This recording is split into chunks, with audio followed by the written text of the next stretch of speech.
현대 독일의 유명한 사회학자이면서 정신 분석학자인 에리히 프롬이라고 하는 학자가 있습니다.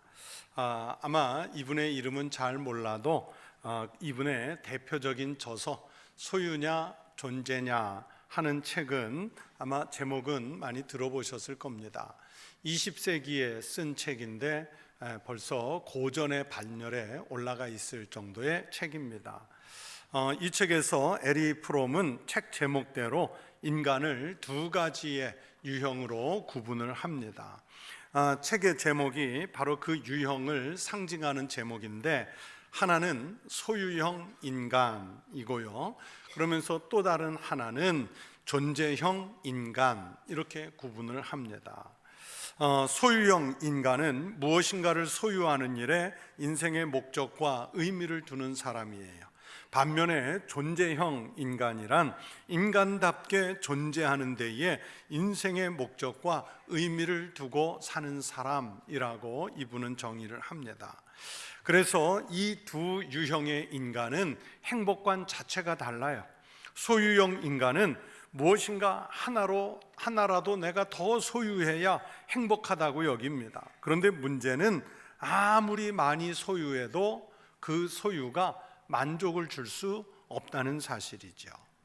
그러면서 에리 프롬은 이 소유형 인간의 예를 자동차를 가지고 예를 들었습니다.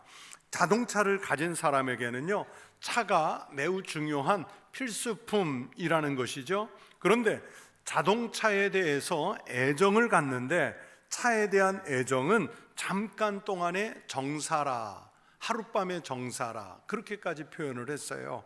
왜냐하면 이 자동차라는 게 큰 재산이라고 여기면서도 소홀히 여기는 모순을 범하고, 또 새 것이라고 하는 인식이 조금만 지나면, 몇 년만 지나면 금방 단조롭고 메마르게 느끼기 때문에 새로운 자극을 느끼고 싶어요. 다시 말하면 새 것으로 빨리 바꾸고 싶은 그런 욕망이 생기게 만드는 게 자동차라는 거예요. 그만큼 소유하는 것으로는 만족이 없다는 것을 이 에리 프롬은 자동차에다가 비유를 했어요. 또 다른 유형인 존재형 인간은 인생의 행복이란 소유할 때 얻어지는 것이 아니라 자신의 삶 자체가 가치 있게 될 때 여겨지는 것이라고 생각합니다. 내가 존재할 만한 가치가 있는 삶을 살아갈 때 그 사람들은 행복해질 수 있다고 분석을 했습니다. 여러분은 소유해서 행복하십니까? 아니면 내가 지금 존재하고 있는 이 모습 때문에 행복하십니까?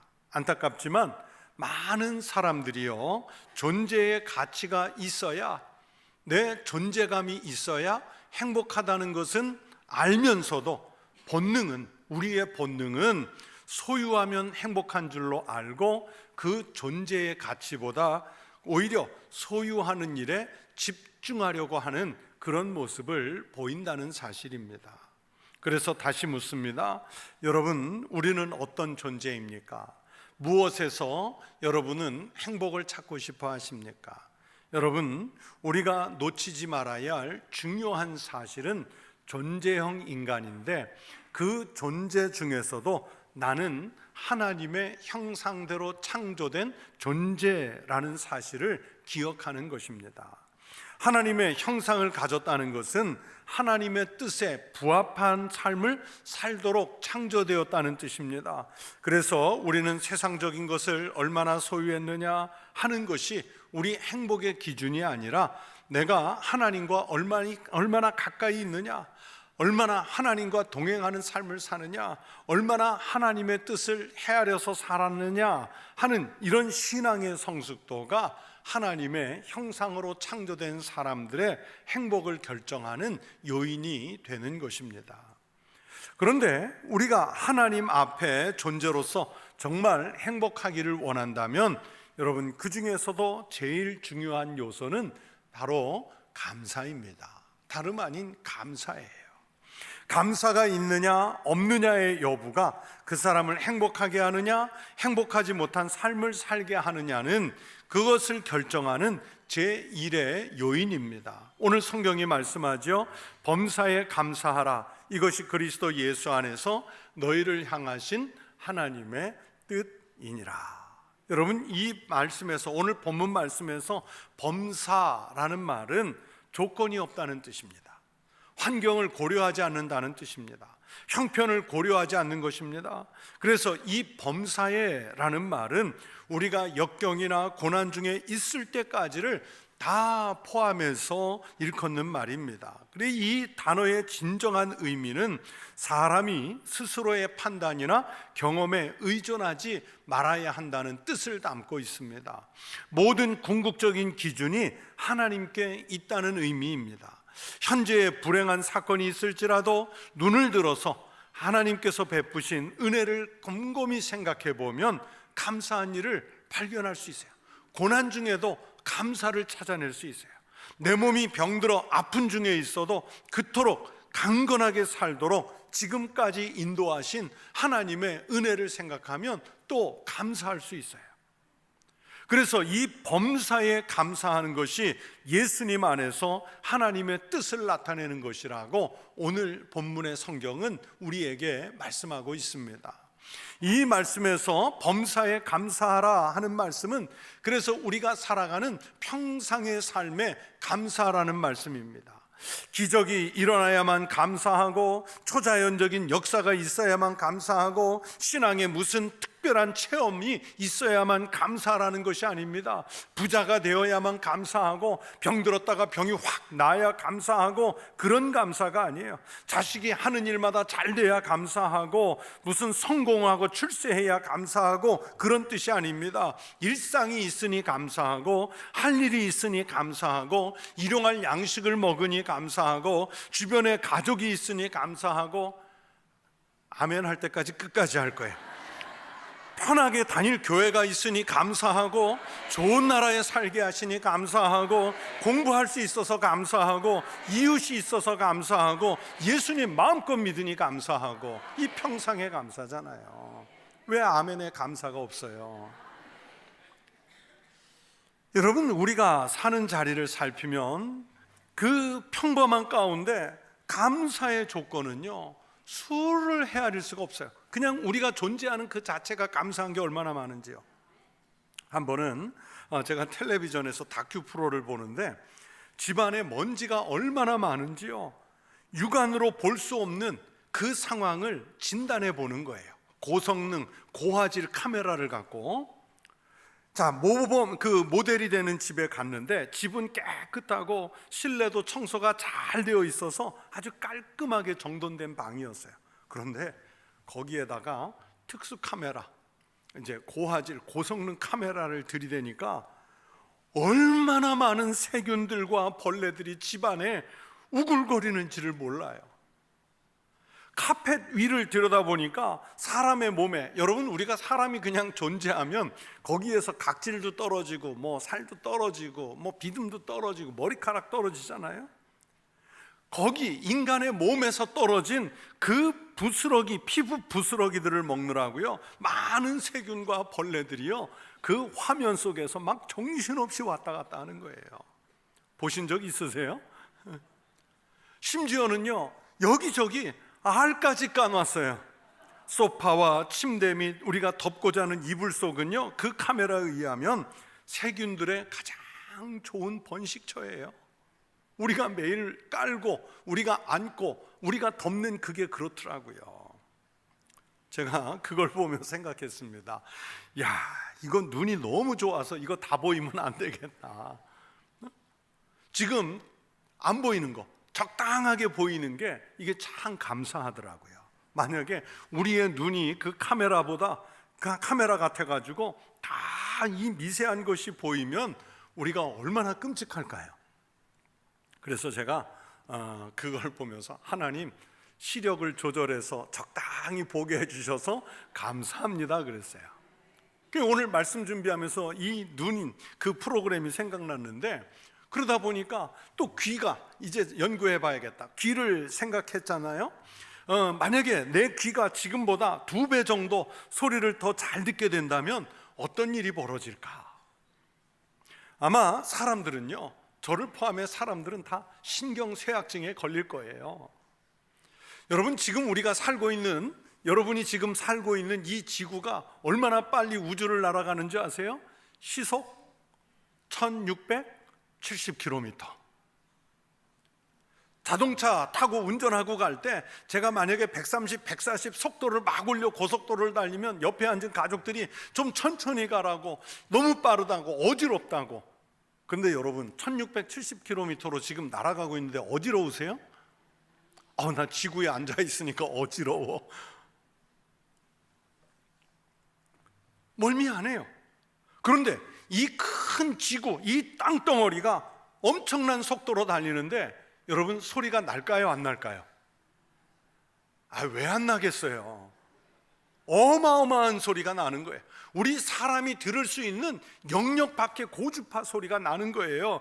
그래서 그 소리가 너무 커가지고 사람이 들을 수 없는 거예요. 오히려 반대로 우리 귀가 너무 밝아서 아주 작은 개미가 기어다니는 소리까지 우리가 다 듣고 산다면 어떻게 살까요? 우리가 들을 수 있는 소리만 듣는 게 감사한 거죠. 지구 날아가는 소리, 개미 걸어가는 소리 다 안 듣고 사니까 감사한 거예요. 코도 생각해 봤어요. 지구에는 헤아릴 수 없이 많은 물질이 존재하는데 모든 물질은 고유의 냄새를 가지고 있다 합니다. 여러분, 사람들이 가려낼 수 있는 냄새가, 제가 이번에 검색해 보니까 나는 내 코가 그렇게 많은 걸 맡을 수 있는 줄 몰랐어요.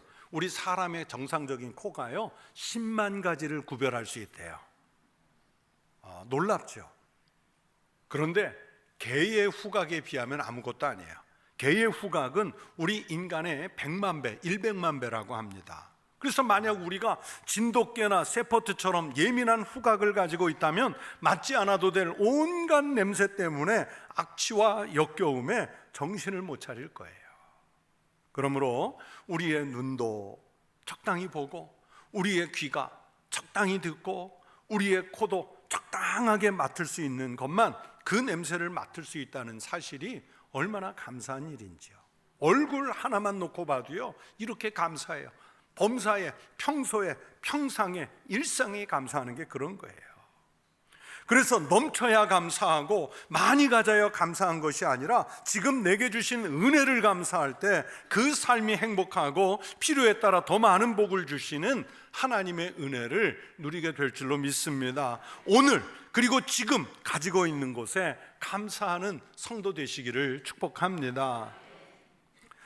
땅이 좀 가물었을 때, 언젠가 제가 신문 기사를 읽었는데, 이 가물었을 때 비가 1mm만 내리면, 여러분, 비 1mm는 내린 건가요? 아니잖아요. 5mm 이하로 내리면 이거 그냥 한번 훅 뿌리면 되는 거잖아요. 그런데 그 가물은 땅에 우리나라에 비가 1mm만 내려주면 경제적 가치가 무려 280억 내지 300억이래요. 아니, 놀랍지 않아요? 1mm 비가 280억 내지 300억이래요. 그래서 그 기사를 읽은 후에 며칠 있다가 비가 오는데 저도 모르게 하늘 보면서 하나님, 돈비 내려주셔서 감사합니다 그랬어요. 이게 돈인 거예요. 여러분, 돈비 내리니까 얼마나 감사해요. 물론 때로는 비 피해가 커서 안타까울 때도 있지만 그 비 내림이 정말 감사하더라고요. 여러분, 모든 것을 바라보며 감사할 거리를 찾아내는 게 그게 우리 그리스도인의 모습이지요. 그런데 여러분, 문제는 감사도 아무나 하지 않습니다. 그 영혼이 참된 감사를 느끼고 알아서 감사할 수 있는 심령이 준비된 사람이 감사할 수 있어요. 똑같은 조건을 놓고서도요, 어떤 사람은 감사하는데 어떤 사람은 그 조건 때문에 분노하는 것을 볼 수 있습니다. 즉, 그 사람의 심령이 어떤 태도를 가지고 있느냐에 따라 이렇게 양분되는 거예요.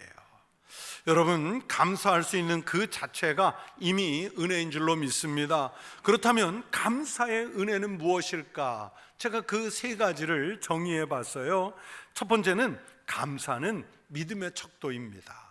감사는 믿음의 척도예요. 여러분, 저를 한번 따라해 보세요. 감사는 믿음의 척도입니다. 믿음의 척도예요. 누가복음 17장 11절 이하의 말씀에 보면 예수님께서 10사람의 나병 환자를 고쳐주신 적이 있습니다. 그런데 고쳐준 사람은 10사람인데 돌아와 예수님께 인사하고 감사한 사람은 몇 명일까요? 여기에 답 있잖아요. 한 명이에요. 그것도 이방인이에요. 예수의 발 아래 엎드려 감사하니 그는 사마리아 사람이라. 돌아와서 감사하고 경배한 그 사람에게 예수님께서 말씀하셨습니다. 일어나 가라, 내 믿음이 너를 구원하였느니라. 여러분, 예수님은 이 말씀에서 그 사마리아 사람이 돌아와서 감사한 것을 믿음이라고 보신 거예요.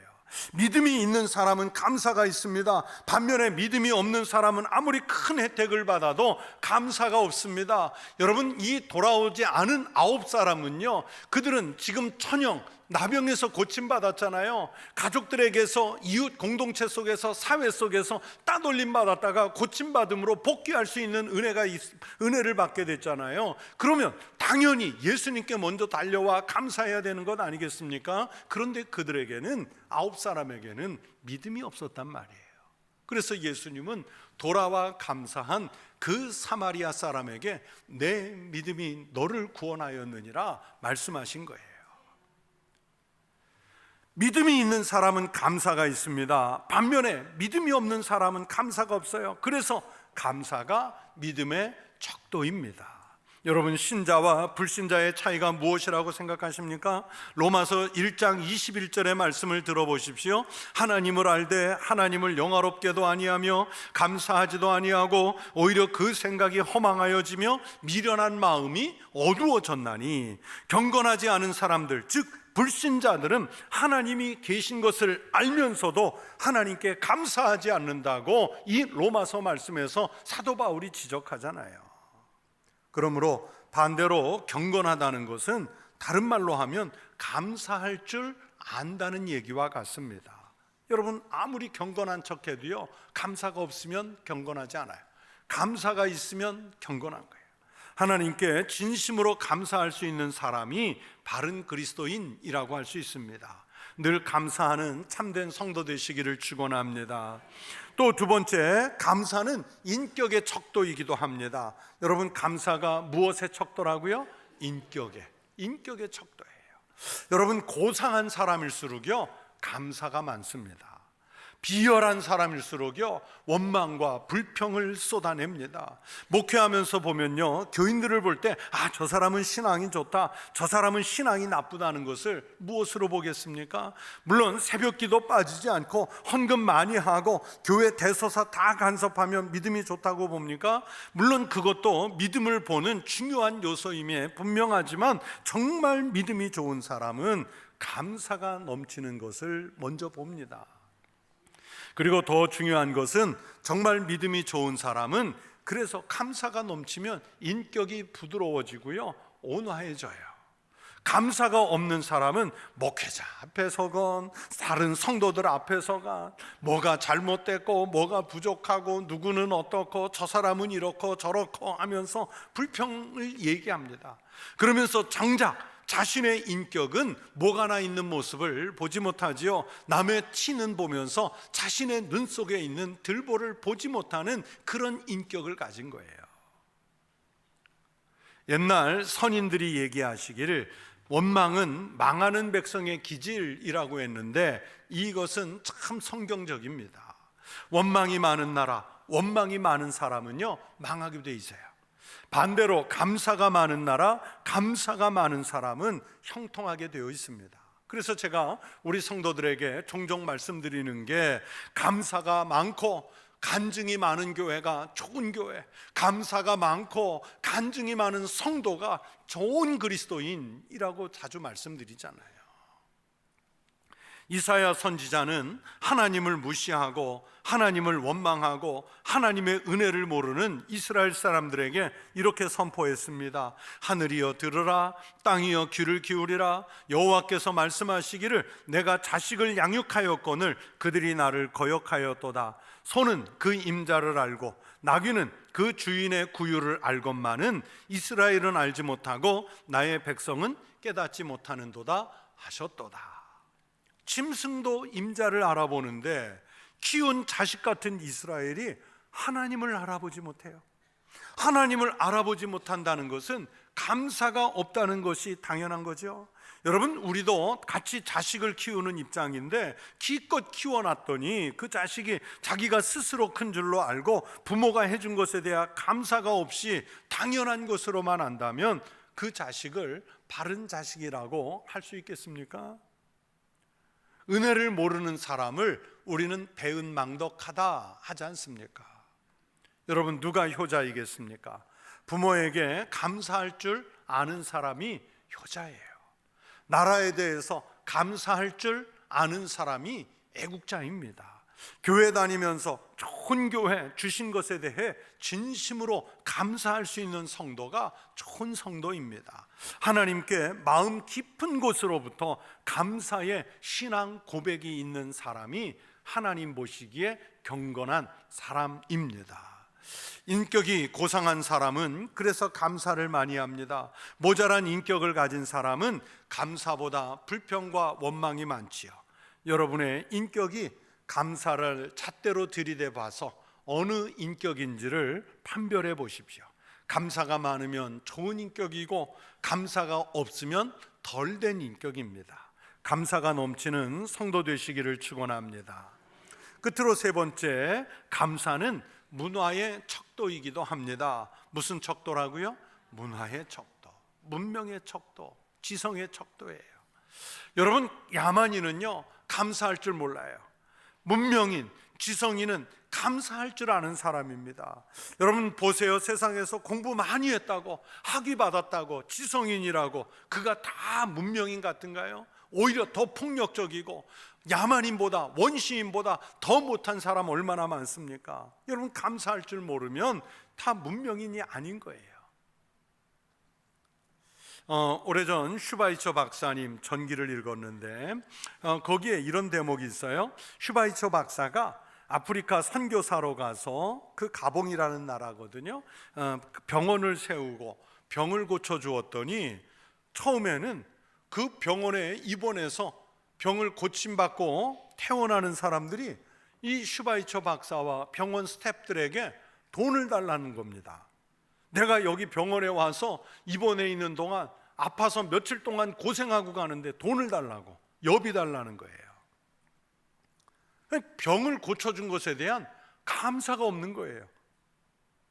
그랬던 사람들이 복음을 듣게 되고 그러면서 선교사님 통해 하나님의 은혜를 깨닫고 그리고 먼 나라에서 자신들을 위해서 후원해 주는 많은 사람들이 있다는 것을 알면서 이들이 점점 감사가 생기기 시작했답니다.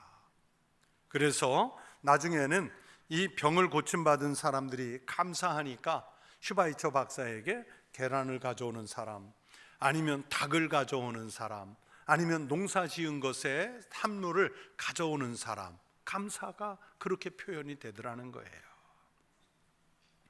오래전 말레이시아에서 사역하는 우리 교회 협력 선교사님에게 들은 이야기인데, 여러분 말레이시아에 가면 그 보르네오 정글에도 다양한 원시 부족들이 있거든요. 저도 참 많이 가서 만나 뵀는데 이 말레이시아 보르네오 원주민들 말 속에도요, 이 선교사님들의 표현에 의하면 감사라는 단어가 없대요. 감사라는 개념이 없대요.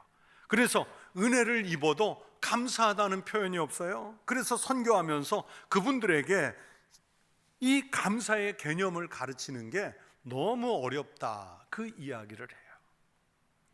여러분, 신앙 안에서 문화적 수준이 낮은 사람은 감사가 없습니다. 세상에서 온갖 교양 있는 척해도 교회 안에서 감사가 없으면 하나도 교양이 있어 보이지 않아요. 세상에서는 별로 드러나지 않는 사람이라도 자신의 삶에 대해서 하나님께 감사하고 사람들에게 감사하는 사람이 훨씬 더 교양이 있어 보입니다. 그래서 감사는 문화의 척도이기도 합니다. 감사를 많이 하셔서 교양이 있는 그리스도인 되시기를 바랍니다. 우리는 하나님 때문에 감사하는 성도가 되어야 합니다. 그리고 하나님의 영광을 위하여서도 감사하는 성도가 되어야 합니다. 주님이 성령으로 내 안에 계심을 감사하는 성도 되시기를 축원합니다. 오늘 추수감사주의를 지키면서 금년 한 해 동안 내게 채우신 은혜에 감사하는 성도 되시기를 축복합니다. 주님의 살과 주님의 피 성찬을 받는 성도들 모두가 감사의 은혜로 채워가는 믿음의 삶이 되도록 전 삶을 주님께 의탁하고 살아가는 성도들 되시기를 우리 주의 이름으로 축원합니다.